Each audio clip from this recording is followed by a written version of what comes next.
उसको पाने के लिए, ठीक है, उस बैक्टीरियल प्रोडक्ट को पाने के लिए या माइक्रो ऑर्गेनिज्म से जो बेनिफिशियल प्रोडक्ट मिल रहे हैं उनको पाने के लिए, जब कभी हम बैक्टीरियल सेल्स का या बैक्टीरियल कॉलोनी का डेवलपमेंट कराते हैं या ग्रो कराते हैं बैक्टीरियल सेल्स को, ठीक है, तो वो कहलाता है बैक्टीरियल कल्चर। कल्चर के ही नीचे मैंने देखो यहाँ पे लिखा हुआ है, या तो ग्रोथ से समझो इसे या फिर कल्टीवेशन से।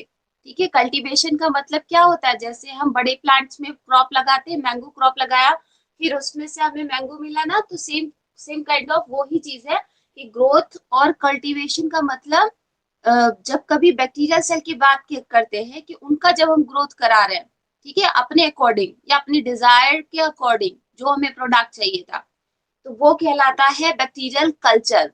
ठीक, इतनी बात समझ में आई? एक बार यस कर दो कि कल्चर चीज। हाँ, ओके। फाइनली अब ये समस्या है कि बड़ी जब हम बड़ी क्रॉप लगाते हैं तो उसके लिए तो लैंड हमारे पास है, फील्ड है, सॉइल में कल्टीवेट करा लिया, ठीक है।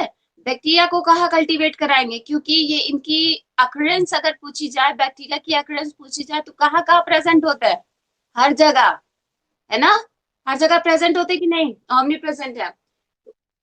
हम उनको ढूंढते कहाँ फिरेंगे, ठीक है, और इतना छोटा है, बैक्टीरियल सेल इतना छोटा है, तो उसकी वजह से हम उसके लिए क्या इस्तेमाल करते हैं, जिस मीडिया पर ग्रो कराया जाता है, ठीक है, बैक्टीरियल सेल को जिस मीडिया पर ग्रो कराते हैं, कल्टीवेट कराते हैं, वो कहलाता है न्यूट्रिएंट मीडिया। ठीक है, यानी कि जब कभी हम बैक्टीरियल कल्चर की बात करेंगे तो उसमें दो ही मेन टर्म्स आपको बार बार देखने मिलेंगी, क्या, एक तो हो जाएगा कल्चर या कॉलोनी। और ये भी जब कल्टीवेट कराते हैं तो अगर केवल बैक्टीरियल सेल इतना छोटा है, एक सेल कराओगे ग्रो, ठीक है, जैसे एक पेड़ लगाओ तो पेड़ तो इतना बड़ा है तो फिर भी नजर आता है, एक पेड़ लगाया आपने तो आपको मतलब कि वो उसकी अपीयरेंस समझ में आ रही है, आप नेकेड आई से देख सकते हो।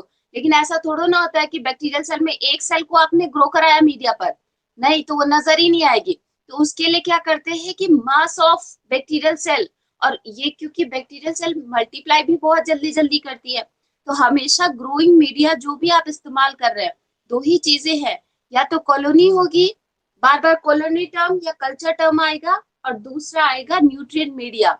इन्हीं दोनों पर फोकस करना है।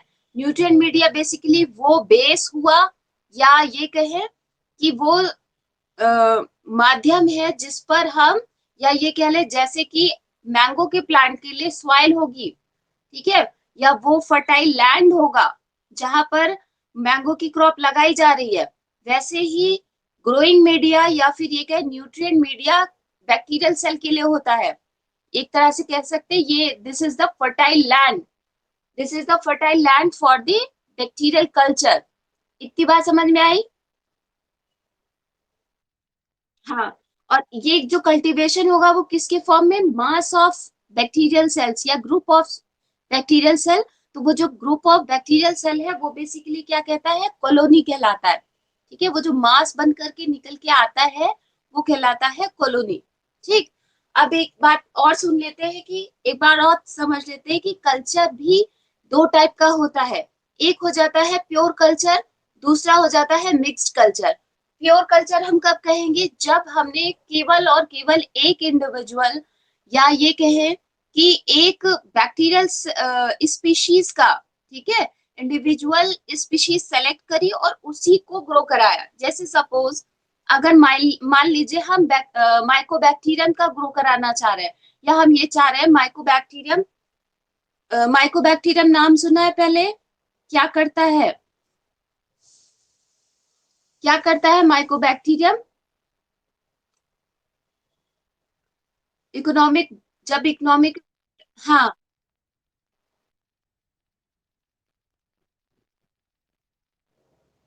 हार्मफुल बैक्टीरिया है, ठीक है। जब आप डिजीज पढ़ोगे तो ट्यूबरकुलोसिस या फिर लेप्रोसी, इन दोनों पर जरा देख करके आना कि किस माइकोबैक्टीरियम किसको कॉज करता है, ठीक है। तो मान लीजिए सपोज हमने कोई भी एक, या लैक्टोबैसिलस ले लो, ठीक है, हम ये चाह रहे हैं कि हमें कर्ड बहुत ज्यादा अमाउंट में, या उसकी कर्ड की इंडस्ट्री लगानी है, ठीक है, तो उस इंडस्ट्री को लगाने के लिए हमें बैक्टीरियल सेल का इतना सारा वो भी तो चाहिए ना, कि जब, क्योंकि जितना ज्यादा नंबर ऑफ बैक्टीरियल सेल होगा उतना ही ज्यादा कर्ड अमाउंट में हमें मिल सकता है मिल्क में, तभी तो हम उसमें ऐड करेंगे और ज्यादा से ज्यादा कर्ड वाला प्रोडक्ट या जो दही है वो दूध से बन पाएगा।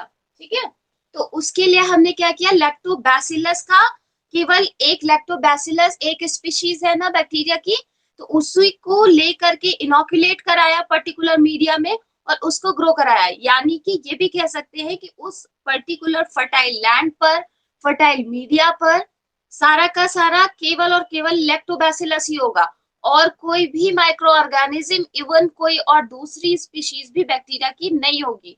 जब इस तरह का कोई कल्चर कराते हैं तो वो कहलाता है प्योर कल्चर। ठीक है, दैट मीन्स कि सिंपल है कि केवल एक ही स्पीशीज, एक इंडिविजुअल स्पीशीज को ग्रो करा रहे हैं।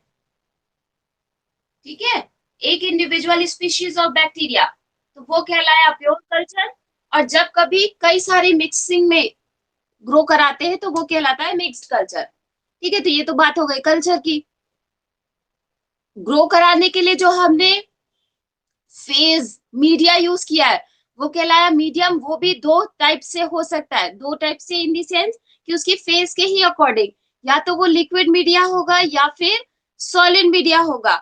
समटाइम्स जब भी लिक्विड मीडिया भी यूज करते हैं तो उसमें क्या करते हैं, उसको हल्का सा सोलिडिफाई कर लेते हैं। सोलिडिफाई करने के लिए एक सोलिडिफाई एजेंट इस्तेमाल करते हैं, जो कि मोस्ट ऑफ द केसेस में क्या होगा, अगार जेल। ठीक है, अगार जेल, इसका नाम सुना होगा, किससे मिलता है पता है, अगार जेल या अगार अगार। हाँ,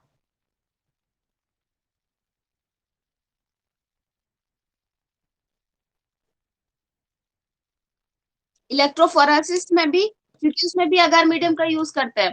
ठीक है, अगार, मैंने पूछा कि अगार मिलता किससे है, एल्गी वाला जो पेपर पढ़ा है ना, पढ़ोगे।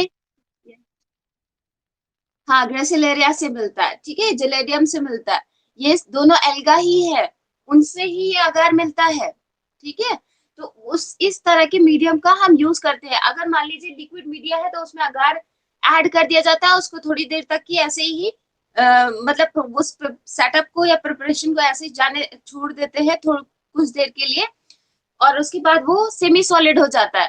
देन उसके बाद बैक्टीरिया सेल को या बैक्टीरिया की जो कॉलोनी है उसका सैंपल जिसको हम ग्रो कराना चाहते हैं उसको लेकर के वायर की मदद से लूप बना लेते हैं और उस पर इनोकुलेट करा देते हैं उसी जो सेमी सॉलिड बन गया है मीडिया। ठीक है, क्योंकि लिक्विड में तो कैसे करेंगे, तो liquid basically that one is semi solid.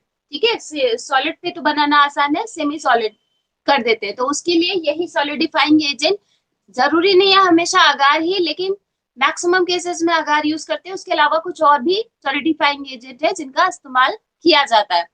दूसरा केस, दूसरा तरीका क्या है मीडिया को आइडेंटिफाई करने का या मीडिया को कैटेगराइज कैसे किया गया है, एक होता है डिफाइंड मीडिया।